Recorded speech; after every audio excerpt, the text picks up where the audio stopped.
নমস্কার বন্ধুরা, প্রতিদিনের মতো আজকেও চলে এসেছি আপনাদের অত্যন্ত জনপ্রিয় channel Banga kitchen and village ফুডসের রান্নাঘরে।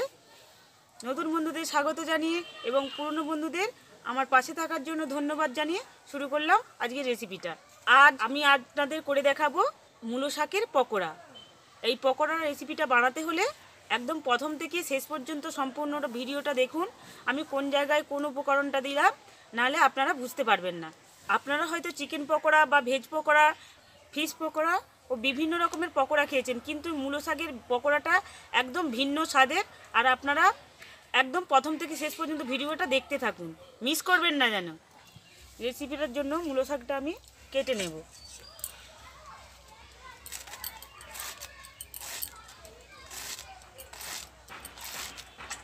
যেভাবে আমরা শাক ভাজার জন্য কাটি ঠিক সেভাবেই কেটে নেব।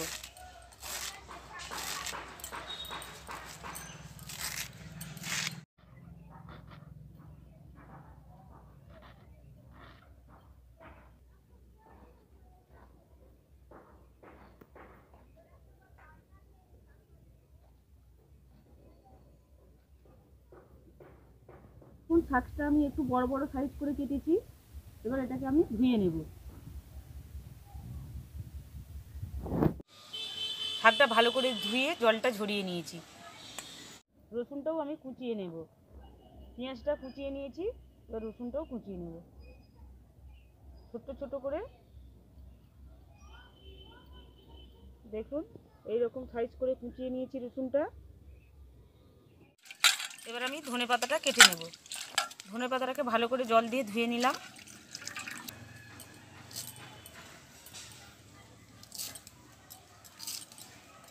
ধনে পাতাটা আমি শাকের সঙ্গেই দিয়ে দিলাম। এই রেসিপিটার জন্য আমি নিয়ে নিয়েছি মূলো শাক আর ধনে পাতাটা একবারে কুচিয়ে ধুয়ে নিয়েছি, লবণ, চালের গুঁড়ি, বেসন, কর্নফ্লাওয়ার, এখানে নিয়ে নিয়েছি কাঁচা লঙ্কা কুচি, রসুন কুচি ও পেঁয়াজ কুচি। প্রথমে আমি একটা ব্যাটার তৈরি করে নেব। নিয়ে নিলাম বেসন। বেসনটা আমি এখানে 50 গ্রাম নিয়েছি। দিয়ে দেব কর্নফ্লাওয়ার 4 চামচ,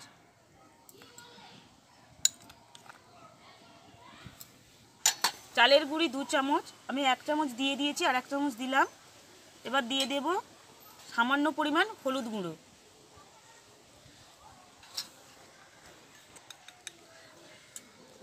আপনারা লাল লঙ্কার গুঁড়োটা দিতেও পারেন, আবার নাও পারেন। সব উপকরণগুলো ভালো করে মেখে নিলাম। এবার অল্প অল্প জল দিয়ে ব্যাটারটা তৈরি করে নেব।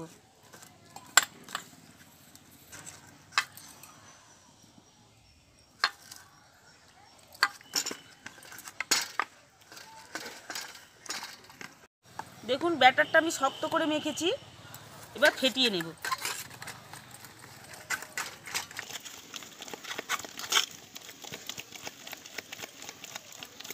এইভাবে হাত দিয়ে বেসনটা ফেটিয়ে নিতে হবে।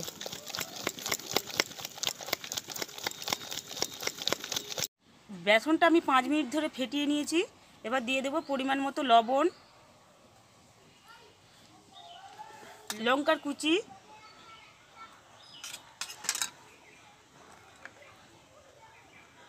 রসুন কুচি,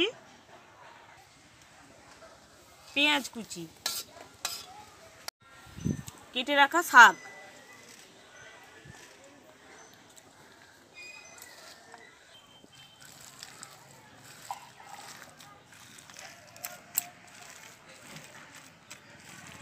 চিনিটা 1 চামচ দিয়ে দিলাম। যারা মূলো শাক খান না, খেতে পছন্দ করে না, তাদের জন্য শুধুমাত্র মূলো শাকের এই রেসিপিটা আমি বানালাম। কড়াইটা আমার বসিয়ে দিয়েছি, কড়াটা গরম হয়ে গেছে। এবার দিয়ে দেব সরিষার তেল। আমি এখানে সরিষার তেল দিলাম, আপনারা এটা সাদা তেলেও ভাজতে পারেন। তেলটা খুব ভালো করে গরম করে নিয়েছি। এবার আমি ছোট ছোট আকারে পকোড়াগুলো ভেজে নেব।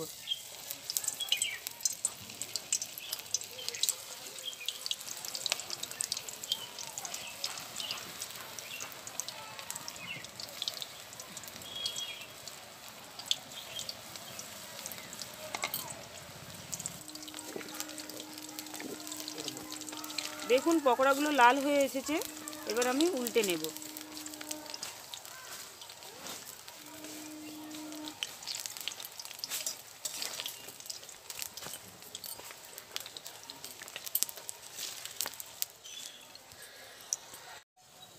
পকোড়াগুলো আমার ভাজা হয়ে গেছে, এবার আমি তুলে নেব।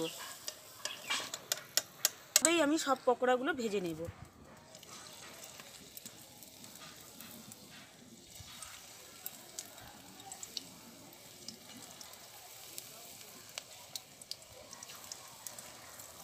আঁচটা কিন্তু খুব বেশি দিলে হবে না, একদম লো আঁচে এটাকে ভাজতে হবে।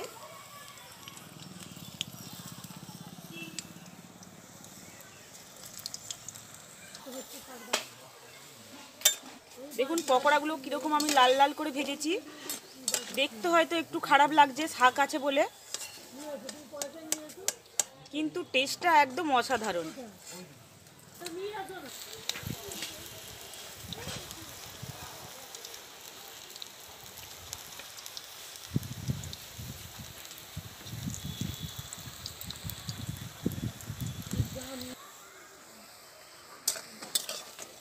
পকোড়াগুলো কিন্তু এইভাবে নেড়ে চেড়ে ভালো করে ভেজে নিতে হবে, একবারে কড়কড়ে করে।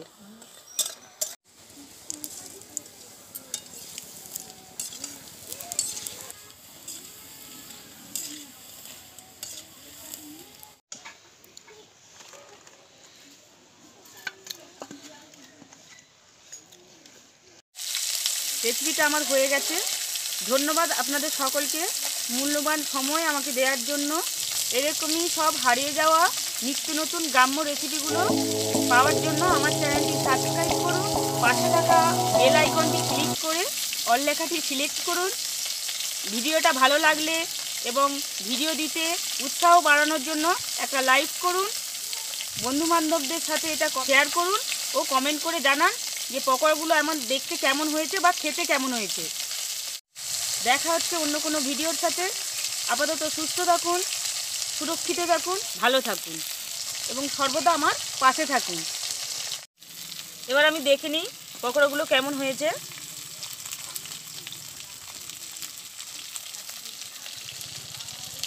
দেখুন খুব মচমচে হয়েছে একদম, আর খেতেই খুব সুন্দর লাগছে। একদম বোঝাই যাচ্ছে না এটা মূলো শাকের, একদম খুব মুচমুচে হয়েছে।